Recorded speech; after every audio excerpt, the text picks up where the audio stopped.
우리 같이 읽어보겠습니다. 예수께서 이르시되 내 말이 네가 믿으면 하나님의 영광을 보리라 하지 아니하였느냐 하시니. 아멘. 예전에는 우리가 차를 몰 때 도로 표지판이나 지도를 보면서 운전을 했습니다. 저도 기억나는 것이 제 운전석 옆에는 이만큼 두꺼운 그 지도를 가지고 다니면서 운전했던 그런 기억이 납니다. 그런데 이제 그런 거는 다 없어졌죠. 지금은 내비게이션을 켜고 시키는 대로 좌회전하십시오, 우회전하십시오, 직진하십시오. 그냥 시키는 대로 하면은 목적지에 도달할 수 있습니다. 그 원리는 간단합니다. 지구 상공에 2만 킬로 상공에 GPS 위성이 돌고 있어가지고 거기에서 내보내는 전파를 내비게이션이 수신을 합니다. 그렇게 해서 길을 가기 때문에 한치도 오차가 없이 우리가 목적지에 도달할 수가 있죠. 저는 믿음이 이와 비슷하다는 생각을 했습니다. 믿음을 가진 사람은 하늘과 땅이 연결된 사람이에요. 야곱이 형 에서에게 미움을 받아서 자기 외삼촌 집으로 도망을 갈 때에 베델이라는 곳, 그 이전의 명칭은 루스라는 곳인데 가나안 땅 루스에서 해가 저물어서 거기에서 하룻밤 잠을 자게 됐는데 여관이 있었던 게 아니고요, 들판에서 돌을 베개로 삼아서 그렇게 자고 있었습니다. 자는데 꿈을 꾸게 되는데 하늘이 열리면서 하늘에서부터 사닥다리가 이 야곱의 머리맡으로 내려왔습니다. 그 사닥다리로 하나님의 사자들이, 천사들이 오르락 내리락 하는 그런 꿈을 꾸게 되었습니다. 그 꼭대기에, 사닥다리 그 꼭대기 하늘에 하나님이 말씀하셨어요. 야곱아, 네가 어디를 가든지 내가 너와 함께 있겠다. 너는 이곳으로 다시 돌아오게 될 것이다. 그렇게 말씀하셨어요. 믿는 사람이 그냥 믿는다고 해서 오늘 내가 예수 믿습니다 한다고 해서 오늘 갑자기 내가 스타가 된다든지 내 얼굴이 달라진다든지 그런 것은 아니죠. 그런데 한 가지 분명한 것은 어제까지 예수를 믿지 않던 사람이 오늘 예수를 믿었다. 그러면 그 사람에게 새로운 일이 생기는데 그건 뭔가 하면 하늘과 땅이 연결이 되는 거예요. 야곱에게 생긴 그 일이 야곱에게만 있는 게 아니라 여러분과 제게도 하늘과 땅이 연결이 되는 그런 삶을 살게 된다는 것입니다.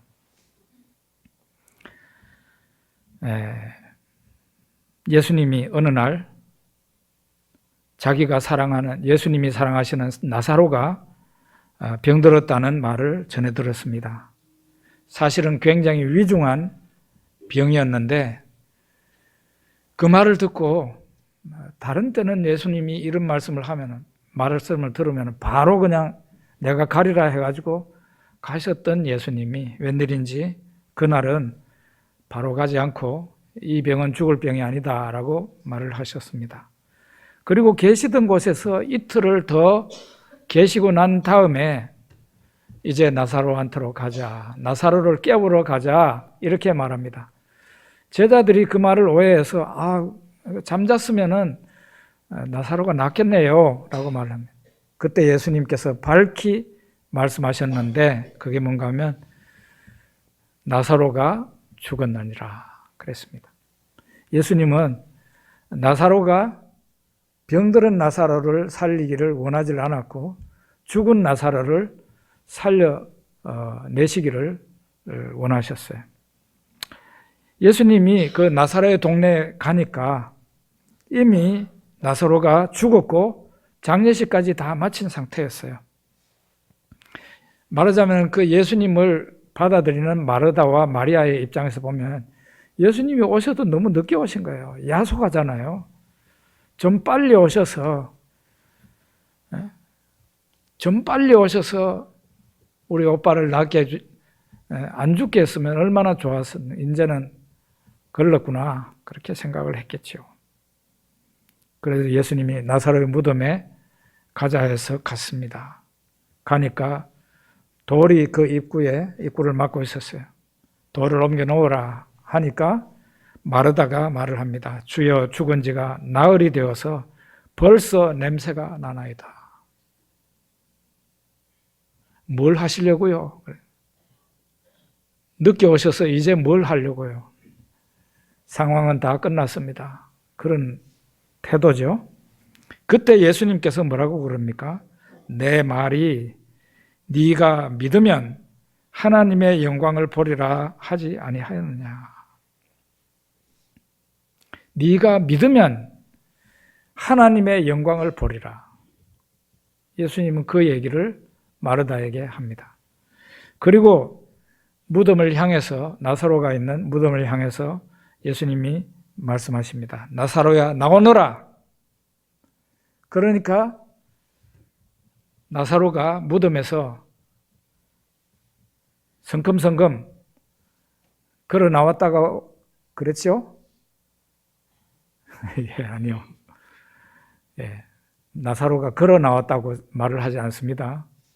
놀랍게도 요한복음 11장에는 나사로가 그냥 스케이트 타듯이 쫙 이렇게 나온 겁니다. 이미 많이 설명을 했기 때문에 여러분은 아십니다. 유대인들의 장례법을. 우리나라는 이렇게 옷을 입힙니다. 근데 우리나라의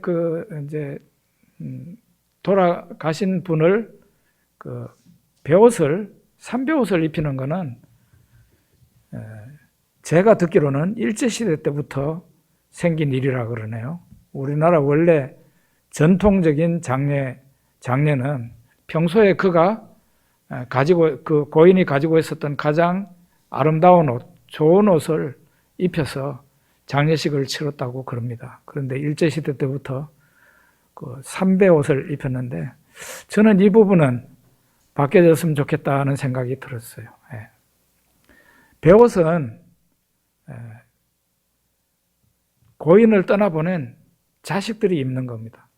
그거는 겸손함의 표시고 회개의 표시잖아요. 그러니까 돌아가신 분에게 베옷을 입힌다는 것은 좀 안 맞는 거죠. 일제시대 때부터 있었던 풍습이라 그러니까 여러분도 한번 자세히 한번 살펴보시기를 바랍니다. 유대인들의 장례법은 달라요. 말하자면 큰 붕대라고 생각하면 돼요. 이 붕대를 머리끝에서 발끝까지 이렇게 칭칭 감습니다. 감아요. 머리에서 목까지 감고 여기에서부터 또 발 있는 데까지 감습니다. 거기에다가 이미 그 시체에다가 방부제, 일종의 방부제 역할을 하는 향품을 많이 집어넣습니다. 그리고 감은 그 천 위에도 이 방부제 역할을 하는 그 향품이 그냥 완전히 절개되죠. 그 산 사람을 이렇게 감아 놓으면은 산 사람도 움직이지 못합니다. 산 사람도 못 움직여요. 머리에서 발끝까지가 그냥 이렇게 잡아맨 게 아닌 게, 풀 수 있는 게 아니라 그냥 감아 놓은 상태이기 때문에 나사로가 예수님이 나오라 그러니까 그냥 그대로 나온 거예요. 걸어서 나온 게 아니에요. 딱 와가지고 예수님 앞에 섰어요. 예수님이 뭐라 그랬습니까? 사람들에게 풀어놓아 다니게 하라. 앞에 나왔을 때 풀어놓았습니다. 정말로 예수님을 믿으니까 하나님의 영광을 보게 된 것입니다. 누가복음 8장 41절 이하에 보면은 회당장 야이로라는 사람의 이야기가 나옵니다. 이 회당장 야이로가 예수님께 와서 발 아래 엎드려서 간구했습니다. 내 딸이 죽어갑니다. 와서 우리 집에 오셔서 살려내 주십시오.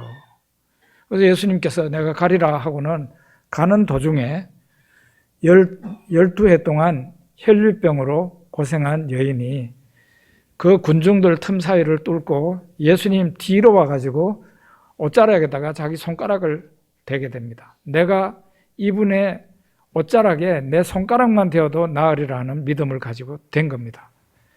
그러자 그 여인의 병이 나아버렸어요. 그걸 알게 된 거죠. 그 일로 인해서 예수님이 누가 나에게 손을 댔다 그러니까 제자들이 뭐라고 그럽니까? 지금 여기 사람이 이렇게 많은데 된 사람이 한두 사람이겠어요? 그렇게 말합니다.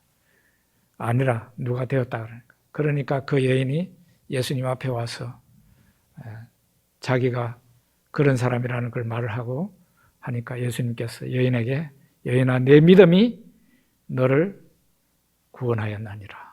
너의 믿음이 너를 구원했다. 평안히 가라. 이렇게 하죠. 하여간 여기에서 시간이 지체되었는지는 몰라도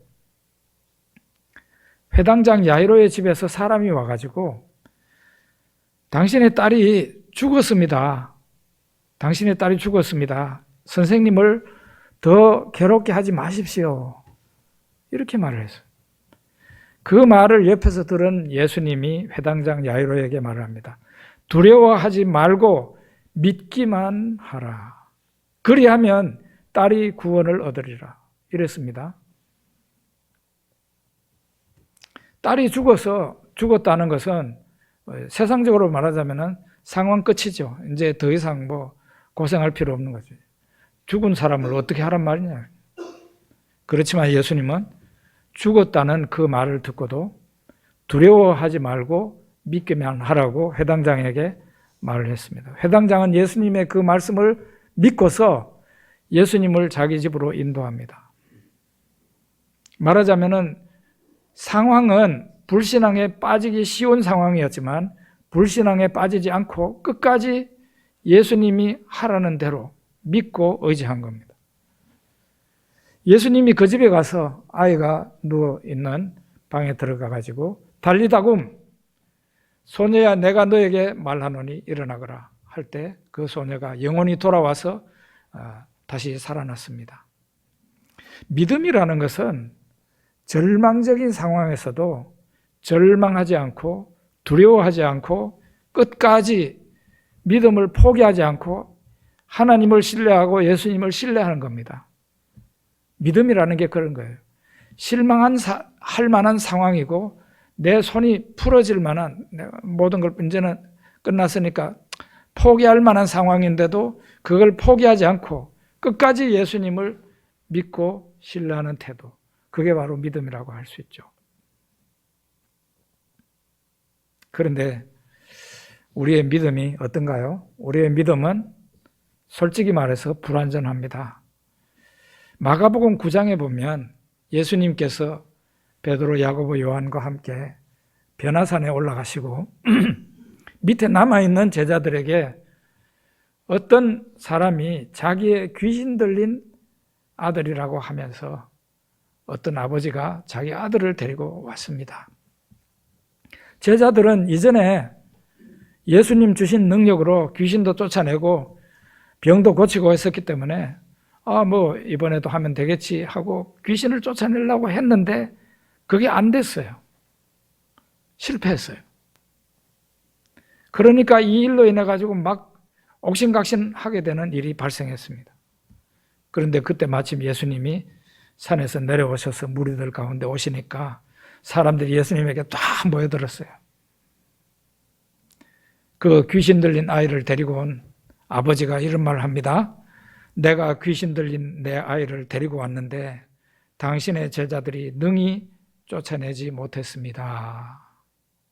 무엇을 하실 수 있거든 우리를 불쌍히 여겨 도와주십시오. 이렇게 말합니다. 한심한 말을 한 거죠. 무엇을 하실 수 있거든. 그 제자들에게 와서 실패했다고 해서 예수님도 그렇게 생각하는 거죠. 무엇을 하실 수 있거든. 이거는 믿는 사람의 말이 아니죠. 할 수 있거든 해보십시오. 이거는 믿는 태도가 아니죠. 이 말에 예수님이 대답합니다. 할 수 있거든이 무슨 말이냐? 믿는 자에게는 능치 못할 일이 없느니라. 할 수 있거든이 뭔 말이야? 믿는 자에게는 능치 못할 일이 없어.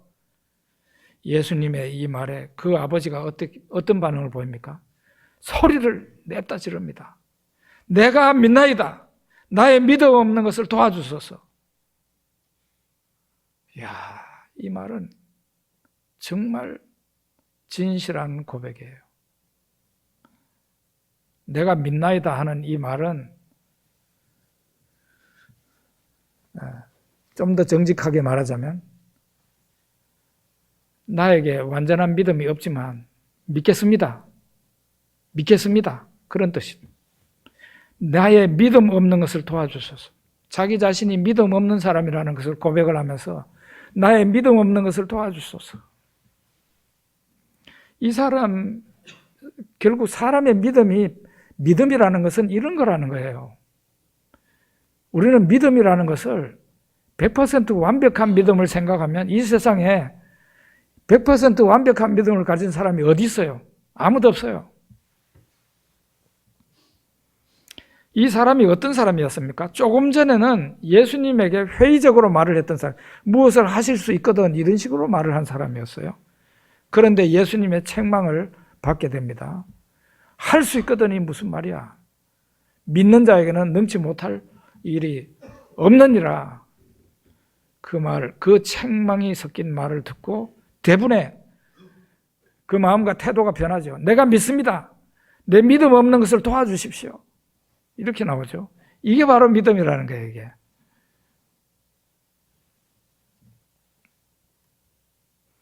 야고보서 1장에 이런 말씀이 있습니다. 오직 믿음으로 구하고 조금도 의심하지 말라. 의심하는 자는 마치 바람에 밀려 요동하는 바다 물결 같으니 이런 사람은 무엇이든지 주께 얻기를 생각하지 말라. 이 말을 액면 그대로 받아들이면 여러분이나 저나 영원히 자유롭지 못합니다. 오직 믿음으로 구하고 조금 더 의심하지 말라. 이 말을 들으면 나는 이렇지를 못한데, 나는 조금이 아니라 많이 의심하는데, 그렇지 않습니까? 의심하는 자는 어떻다 그랬어요? 마치 바람에 밀려 요동하는 바다 물결 같다 그러죠. 바닷물이 왔다 갔다 하는 것처럼 의심하는 사람은 마음이 왔다 갔다 한다는 거죠. 생각이 왔다 갔다 하고 믿었다가 안 믿었다가 막 이런 사람은 무엇이든지 주께 얻기를 생각하지 말래. 이 야고보서 1장 6절 7절 말씀만 놓고 보자면은 우리는 하나님의 응답이라는 것을 기대하기 힘드는 그런 믿음의 소유자들이에요. 바람에 밀려 요동하는 바다 물결같이 믿습니다 그랬다가 속으로는 잘 안 믿어지고. 저는 하나님 앞에 기도할 때 숱하게 저 자신과 싸웁니다. 하나님 앞에 기도하는 그 순간에도 의심을 하는 거예요. 그러면은 당장 제 기도가 바뀌어집니다. 뭘 어떻게 해달라고 기도하다가 하나님 제가 이 시간에도 의심했습니다. 용서해 주십시오. 이러면서 기도를 해야 되는 참 뭐 저만 그러겠어요. 다 똑같이. 내 마음과 내 믿음이 어떨 때는 굳건히 서 있을 때도 있어요. 남들이 볼 때는 정 목사 믿음이 대단한 것 같이 보일지 몰라요. 그러나 저는 제 자신을 압니다. 그게 아니라, 굳건한 게 아니라 바다 물결같이 요동칠 때가 많았어요. 저는 그런 생각 많이 합니다. 하나님이 내 믿음을 붙잡아 주시지 않으면은 하루 동안에 나라는 인간은 불신자가 될 수 있고 지옥 갈 사람으로 바뀔 수도 있다. 하나님이 내 믿음을 붙잡아 주지 않으면은 오늘은 믿는 것 같은데 내일은 대부분의 그냥 하나님이 어디 있어 있기는 이러는 사람으로 바뀔 수 있다는 거예요. 지금은 이제 하늘나라 가신 지 오래되셨지만 박윤선 박사님, 신구약 성경을 주석하신 합동신학교 교장 지내신 그분의 강의를 들을 때, 설교를 들을 때 한 번은 한 번이 아니라 참 여러 번 이런 설교를 하셨어요. 설교 중에 말도 안 되는 말을, 제가 듣기에 말도 안 되는 말을 하는 거예요. 나는 믿을 수 없어도 나는 믿습니다. 이러는 거예요. 무슨 저런 말이 다 했나. 나는 믿을 수가 없어도 나는 믿습니다. 그 말 속에는 그 대단한 성경신학자도 의심이 몰려오면 의심을 하는 거죠. 어떤 식으로든지 의심을 하는 거죠. 그런데 그 의심을 밀어내는 또 다른 편에 내 믿음의 마음이 있는 거죠. 이 의심하는 마음과 내 속에 믿는 마음이 계속 충돌을 하는 거예요. 결과적으로는 누구가 이겨요? 믿는 마음이 이기는 거죠. 결과적으로는. 믿음이 성장했다는 것은 무슨 뜻입니까? 내 속에 과거에는 회의적인 믿음, 흔들리는 믿음, 불완전한 믿음이 많았는데 믿음이 성장하면서 점차로 그런 믿음이 쫓겨나고 그런 불신앙적인 것이 쫓겨나고 내 속에 온전한 믿음이 점점 자리를 많이 차지하는 거죠. 점점 견고하게 되는 거죠.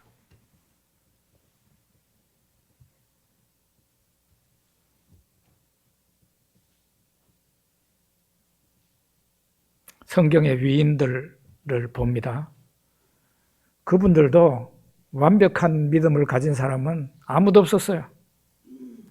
우리는 아브라함의 믿음을 본받고 싶습니다.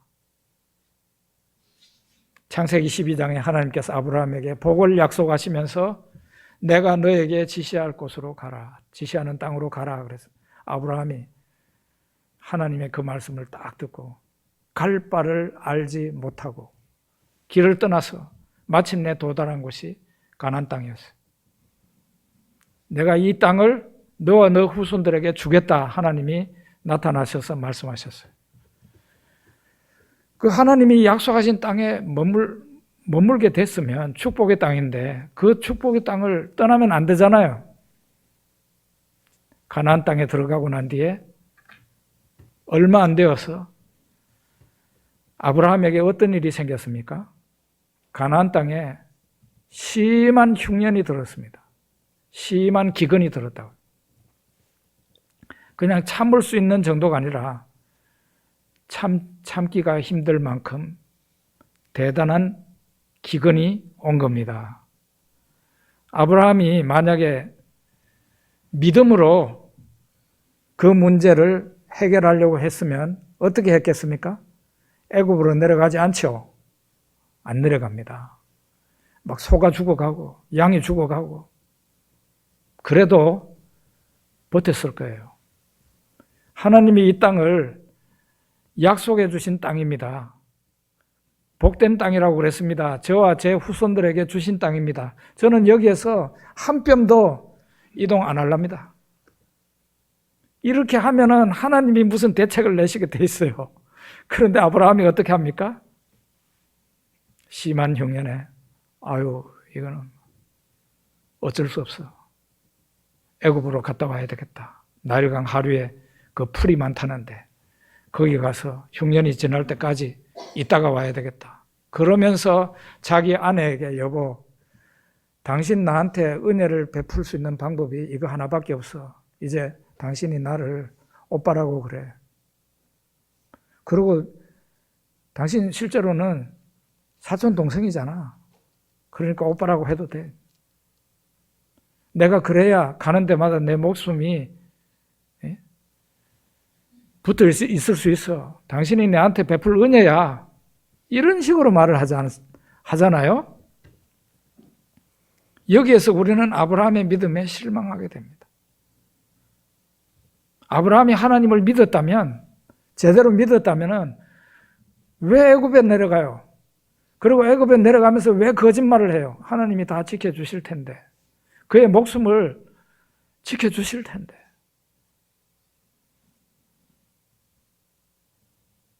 구약에 이런 아브라함이 있고 신약에요. 신약에 베드로가 이방인들과 안디옥에서 식사를 같이 하고 있었어요. 원래 유대인의 법으로는 이방인하고 식사하면 안 돼요. 그런데 이제 기독교인이 되었으니까, 예수를 믿게 됐으니까 이방인 형제들하고 식사를 같이 한 거예요. 그런데 식사하는 그 자리에 어떤 사람이 유대인들이 오고 있다는 말이 해줬어요. 유대인 기독교인들이 오고 있다는 거죠. 베드로가 어떻게 했는지 아십니까? 도망갔어요. 왜? 그 유대인 기독교인들이 와가지고 베드로 당신 말이야, 할례도 안 받은 이 이방인들하고 식사할 수 있어? 이렇게 혼날까 봐.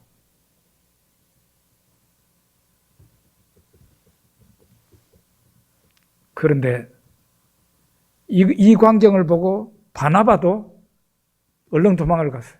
베드로 때문에. 베드로를 보고. 바울이 얼마나 날카로운 사람입니까? 사도 바울이 베드로를 향해서 책망을 했어요. 당신이 어떻게 이럴 수가 있냐고. 그런데 우리는 제가 하늘나라 가면 제일 먼저 보고 싶은 사람이 예수님 다음으로 바울이에요. 사도 바울이에요. 그런데 바울이 참 딱 한 부분에서 사람을 실망시키는 부분이 있어요. 바울과 바나바가 이 둘이가 참 선교 여행을 잘하고 했잖아요. 근데 한 번은 마가를 데리고 갔는데 마가가 소아시아에서 저거 집으로 돌아가 버렸어요. 무슨 일이 있었는지. 이거는 사도 바울이 볼 때는 용납할 수 없는 일이에요. 근데 이 마가가 어떤 사람이 바나바에게는 사촌 동생이에요, 사촌 동생.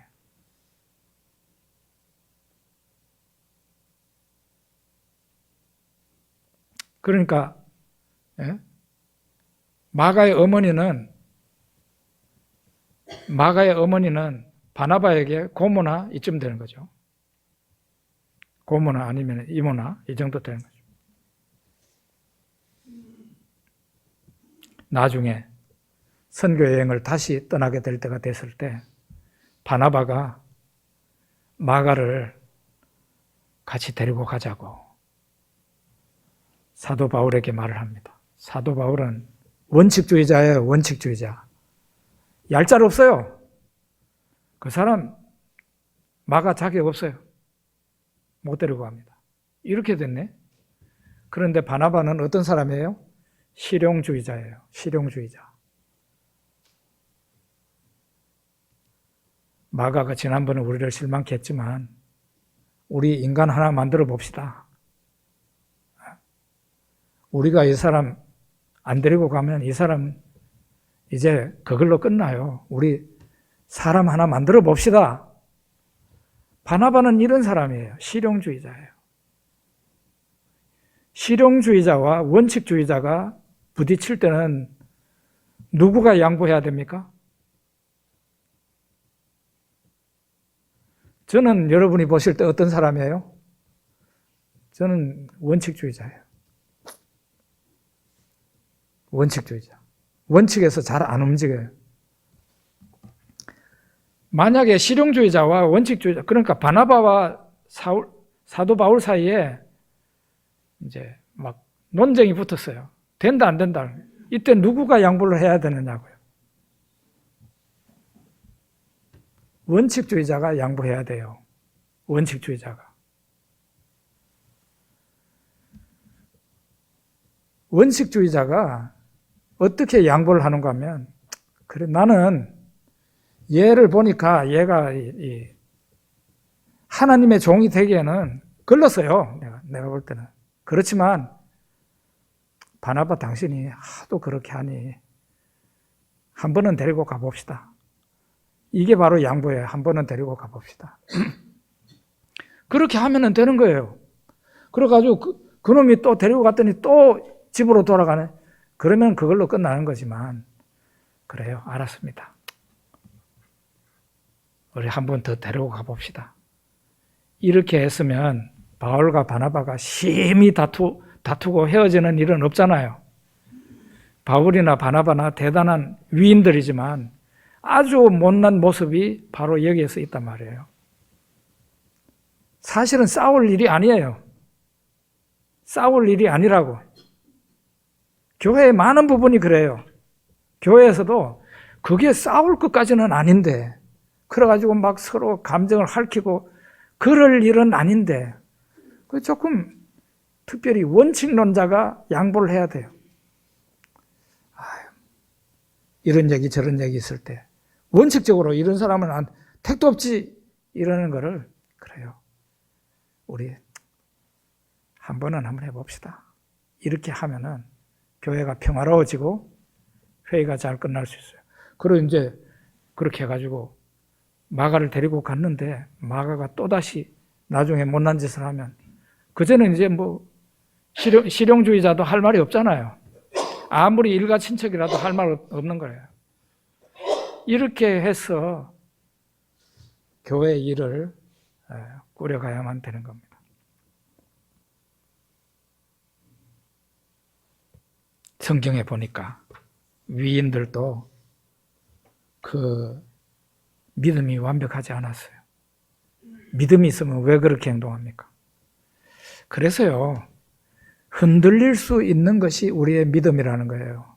우리의 믿음이 흔들리는 것을 결코 우리는 기뻐하지 않지만 흔들릴 수 있는 것이 우리 믿음이다. 바둑을 둘 때에 매번 바둑돌을 탁탁 이렇게 바둑판에 놓을 때 확신 있게 놓을 수 있다면 얼마나 좋습니까? 그런데 바둑의 고수라도 탁탁 놓다가 어떤 경우에는 한참 동안 못 놓고, 바둑돌을 못 놓고 여기 놔야 되나 저기 놔야 되나 이럴 때가 있단 말이에요. 그죠?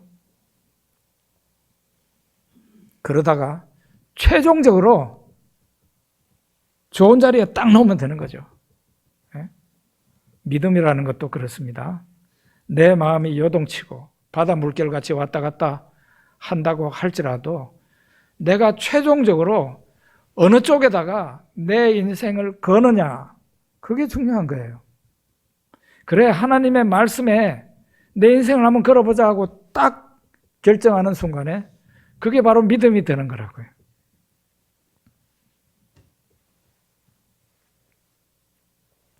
누가복음 17장에 1절부터 보면 이런 말씀이 있어요. 그 끝부분에 예수님이 이런 말씀하시는 6절에 너희에게 겨자씨 하늘 만한 믿음이 있었더라면 이 뽕나무더러 뿌리가 뽑혀 바다에 심기어라 하였을 것이요 그것이 너희에게 순종하였으리라. 너희에게 겨자씨 하늘 만한 믿음이 있다면 이 뽕나무, 이 나무에게 뿌리가 뽑혀 바다에 던져져라, 옮겨져라 그러면 그렇게 된다는 거예요. 예수님이 무슨 말씀을 하시다가 이 말씀을 하신 걸까요? 이 말씀 앞에 이런 말씀이 있어요. 너희는 소자를 실족해 하면 안 된다.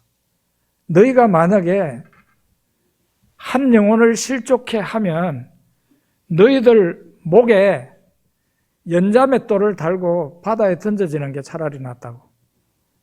왜 그 말을 했는가 하면 소자를 실족해 하는 자에게는 하나님의 큰 화가 임하게 된다는 거예요. 그래서 사람을 실족해 하면 안 된다는 거죠. 말하자면 나 때문에 누구가 교회를 다니기 싫다고 그런다든지 나 때문에 예수 믿는 믿음을 저버린다면 그게 바로 실족해 하는 거예요. 그런 일이 나 때문에 생겨서는 안 된다는 거죠. 예수님이 그 말씀을 하시고 그 다음에는 하루에 7번이라도 네 형제가 너에게 죄를 범하고 7번 죄를 범하고 7번 너한테 와가지고 회개합니다. 용서해 주십시오. 그러면 용서해 줘야 된다는 거예요. 무한 용서예요. 무한 용서. 소자를 실족하게 하지 말아라. 너희는 무한히 너에게 잘못한 사람을 용서해라.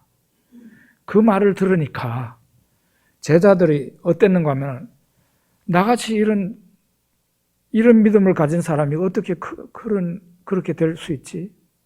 그런 생각을 한 거예요. 이야, 갑자기 두려워지는 거죠. 나 같은 믿음을 가진 사람이 어떻게 남을 실족해 하지 않을 수 있을까? 나 같은 사람이 어떻게 무한 용서할 수 있을까? 안 될 것 같은 거죠. 그러니까 제자들이 우리에게 믿음을 더하소서 이렇게 말을 합니다. 우리에게 믿음을 더하소서. 좀 우리에게 큰 믿음 주시면 우리도 다른 사람을 실족하게 하지 않고 무한 용서할 수 있겠지.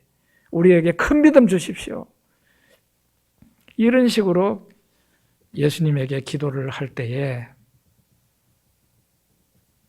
예수님께서 하신 말씀이 아까 그 말씀이라니까요.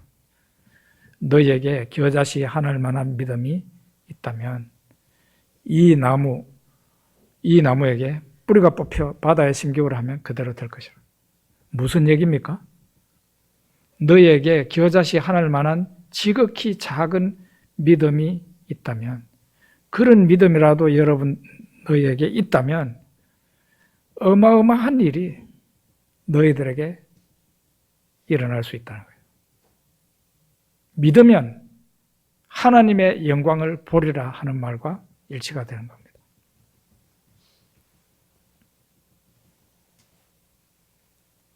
너희에게 겨자씨 하늘 만한 믿음이 있다면 이 뽕나무들의 뿌리가 뽑혀 바다에 심겨라 하였을 것이요 그것이 너희에게 순종하였으리라. 작은 믿음이라고, 여러분들이 저가 작은 믿음이라고 그래서 낙심할 필요가 없다는 거예요. 믿음은 누구나 다 불완전하다는 거죠. 작은 믿음이라고 너무 자학하지 말라는 거예요. 그 믿음을 사용하라는 거예요. 작은 믿음을 사용하라는 거죠. 그러면은 생각지도 못한 놀라운 역사가 나타나게 된다는 거예요. 여러분 앞에 있는 저도 결코 크지 않은 겨자씨 하나일 만한 그거보다도 더 못한 믿음을 가진 사람이었습니다. 그 작은 믿음을 사용할 때에 제가 암으로 다 죽어가던 제가 암 고침을 받아서 지금까지 살았고, 아무런 능력도 없는 제가 목회할 힘을 얻었고, 53살이라는 나이에 선교사로 나가가지고 실패하지 않고 선교사역을 그런대로 할 수 있는 그런 힘을 얻기도 했어요. 작은 믿음을 탓하지 말고 겨자씨만한 그 믿음을 사용하라는 것입니다. 그러면은 놀라운 하나님의 능력이, 하나님의 영광이 여러분과 저에게 나타날 것이다 말씀하셨습니다. 기도하겠습니다.